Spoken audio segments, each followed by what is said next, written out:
Hello friends, welcome है आप सभी का IAS पॉइंट के यूट्यूब चैनल में।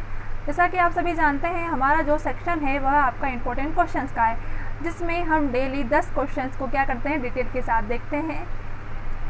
आज के क्वेश्चन स्टार्ट करने से पहले मैं आपको ये कहना चाहती हूँ कि अगर किसी भी क्वेश्चन का आपको आंसर पता है तो वह आप हमें कमेंट सेक्शन में ज़रूर बताएं।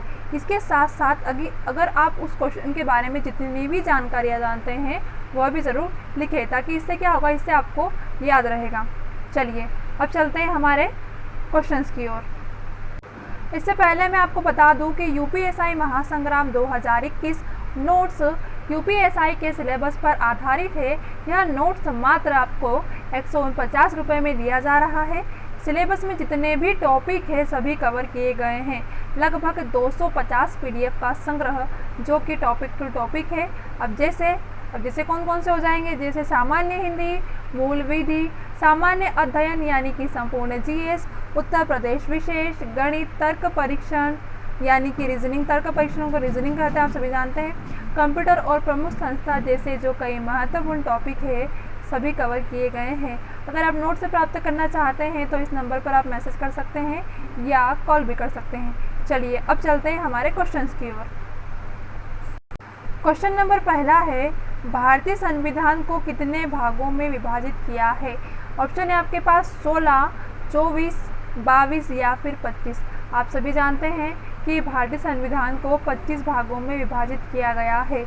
तो आपका सही जवाब क्या होगा? Option number D. आइए देखते हैं। भारतीय संविधान में वर्तमान समय में केवल 448 अनुच्छेद तथा 12 अनुसूचियां हैं और 25 भागों में विभाजित किया गया है। 448 अनुच्छेद है, 12 अनुसूचियां हैं और 25 भाग है। ये आपके लिए 3 क्वेश्चंस हो गए हैं। यानी कि अनुच्छेद कितने हैं काई में भारतीय संविधान में? 448 और अनुसूचियां 12 और भाग 25। परंतु इसके निर्माण के जो मूल संविधान है उसमें 395 अनुच्छेद बताए हैं और 22 भाग है। विभाजित है इसमें केवल 8 अनुसूचियां है। ठीक है, यह भी आपको याद रखना है। कब के बाद? इसके निर्माण के समय के मूल अधिकार कितने हैं? अनुच्छेद 395, भाग कितने हो गए? 22 और विभाजित है और इसमें केवल 8 अनुसूचियां थी। चलिए अब चलते हैं। क्वेश्चन नंबर दूसरा है, भारतीय संविधान के किस भाग में संविधान संशोधन की प्रक्रिया का उल्लेख है? ऑप्शन है आपके पास भाग 3, भाग 4, भाग 20 या फिर भाग 21। आपको बता दें कि जिसमें संविधान संशोधन की प्रक्रिया का उल्लेख है वह है ऑप्शन नंबर सी, यानी कि भाग 20 में। आइए देखते हैं। भारतीय संविधान का जो संशोधन है इसमें भारत के संविधान में परिवर्तन की प्रक्रिया है। कौन सी प्रक्रिया है? परिवर्तन की प्रक्रिया भी है। इस तरह के परिवर्तन भारत की संसद के द्वारा किए जाते हैं। आपको याद रखना है कि जो भारतीय संविधान में परिवर्तन करने की जो प्रक्रिया है यह किसके द्वारा की जाती है? तो भारत की संसद के द्वारा की जाती है। ठीक है, इस प्रक्रिया का विवरण संविधान के लेख 368 के भाग 20 में दिया गया है। काय का? जो परिवर्तन करने की प्रक्रिया का कौन सा लेख है? तो संविधान का जो 368 लेख है और 20 में दिया गया, भाग 20 में। अगले क्वेश्चन की ओर चलते हैं। संविधान के किस भाग में अस्थायी, संक्रमणकालीन और विशेष उपबंधों के प्रावधान है? ऑप्शन है आपके पास भाग 18, भाग 19, भाग 21 या फिर भाग 22। आपको बता दें कि संक्रमणकालीन और विशेष उपबंधों का जो प्रावधान दिया गया है वह दिया गया है ऑप्शन नंबर सी, यानी कि भाग 21 में। आइए देखते हैं। भारतीय संविधान के अनुच्छेद 370 जवाहरलाल नेहरू के विशेष हस्तक्षेप से तैयार किया गया था। ठीक है, किसके हस्तक्षेप से? जवाहरलाल नेहरू के, जिसमें यह संविधान में अस्थायी, संक्रमणकालीन और विशेष उपलब्ध जो संबंधी भाग है उसके रूप में संविधान के भाग 21 में सम्मिलित किया गया था। कौन से भाग में? 21 में इसको सम्मिलित किया गया था। अनुच्छेद 370 किसके हस्तक्षेप में? तो जवाहरलाल नेहरू के हस्तक्षेप में। क्वेश्चन नंबर चौथा है, संविधान के किस भाग में नीति निर्देशक तत्वों का उल्लेख किया गया है? ऑप्शन है आपके पास तृतीय भाग, चतुर्थ भाग, द्वितीय भाग या नवम भाग यानी कि नववा भाग। आपको बता दें कि जिसमें नीति निर्देशक तत्व है वह चौथा भाग है। कौन सा भाग है? संविधान का चौथा भाग है जिसमें नीति निर्देशक तत्व है उनका उल्लेख किया गया है। आइए देखते हैं। भारतीय संविधान की मूल कृति संविधान के चतुर्थ भाग यानी कि जो चतुर्थ भाग में यानी कि चौथे भाग के अनुच्छेद 36 से 51 तक राज्य के नीति निर्देशक तत्वों का उल्लेख मिलता है। अनुच्छेद 36 से 51 तक जो राज्य के नीति निर्देशक तत्व है इनका उल्लेख मिलता है। यह एक लाइन हो गई आपके लिए। राज्य के नीति निर्देशक सिद्धांत कल्याणकारी राज्य की स्थापना करते हैं। ये नागरिक के प्रति राज्य के जो सकारात्मक दायित्व है नीति निर्देशक तत्व न्यायालय द्वारा प्रवर्तनीय नहीं है। ठीक है, यानी कि न्यायालय के द्वारा परिवर्तन नहीं होता है। इसके पीछे कानून की शक्ति न होकर केवल राजनीति तथा नैतिक शक्ति है।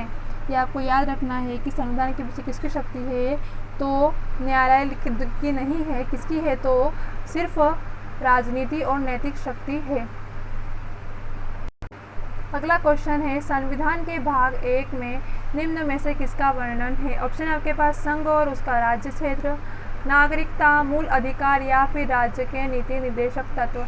आप सभी को पता है कि जो भाग 1 है उसके अंतर संघ और उसका राज्य क्षेत्र का वर्णन किया गया है। अगले क्वेश्चन की ओर चलते हैं। भारतीय संविधान के किस भाग में मूल अधिकार का उल्लेख मिलता है? ऑप्शन है भाग 3, भाग 4, भाग 1 या फिर भाग 2। अब देखो जिसके अंतर्गत मूल अधिकार का उल्लेख मिलता है, ठीक है, भाग पूछा गया है वह कौन सा है, तो वह कौन सा होगा आपका ऑप्शन नंबर ए यानी कि भाग 3 के अंतर्गत क्या हुआ हैगा मूल अधिकार का उल्लेख मिलता है। आइए देखते हैं। संविधान के भाग 3 में अनुच्छेद 12 से अनुच्छेद 35 के अंतर्गत, कहाँ से?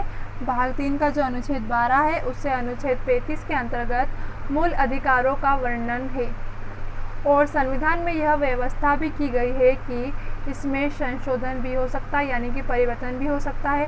राष्ट्र आपात के दौरान जीवन एवं व्यक्तिगत स्वतंत्रता के अधिकार को छोड़कर अन्य मौलिक अधिकारों को स्थगित किया जा सकता है। अगले क्वेश्चन की ओर चलते हैं। अनुच्छेद के यानी कि संविधान के किस भाग में नागरिकता का उल्लेख है? ऑप्शन है आपके पास भाग 1, भाग 2, भाग 3 या फिर भाग 4। क्वेश्चन क्या है कि संविधान के किस भाग में नागरिकता का उल्लेख है? नागरिकता का उल्लेख पूछा गया है तो वह कौन से भाग में है? भाग 2 में। तो आपका सही जवाब क्या होगा? ऑप्शन नंबर बी यानी कि भाग 2 में भारत में नागरिकता का उल्लेख है संविधान में। ठीक है, आइए देखते हैं। संसद नागरिकता के अर्जन हेतु नियम बना सकती है। भारतीय संविधान में नागरिकता का उल्लेख भाग 2 अनुच्छेद 5 से 11 में वर्णित है। भाग 2, ठीक है, भाग 2 तो है, इसके साथ साथ अनुच्छेद 5 से 11 में वर्णित है। नागरिकता के अर्जन हेतु शर्तों नियम का अधिकार संसद को है। अब जो नागरिकता होगी इसमें जो शर्तों नियम होंगे वह किसके होंगे? सिर्फ संसद के होंगे।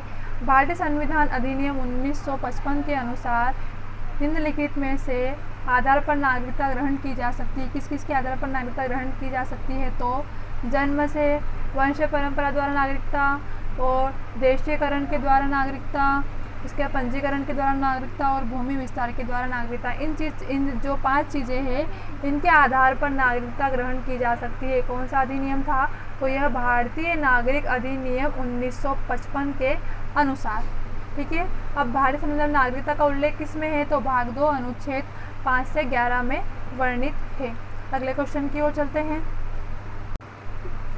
अगला क्वेश्चन, निम्नलिखित में से कौन सा लक्षण भारतीय परिसंघ और अमेरिका परिसंघ में समान रूप से पाया जाता है? ऑप्शन है एक ही नागरिकता, संविधान की 3 सूचियाँ, न्यायपालिका के द्वैतता, संविधान के निर्वाचन के लिए परिसंघीय उच्चतम न्यायालय।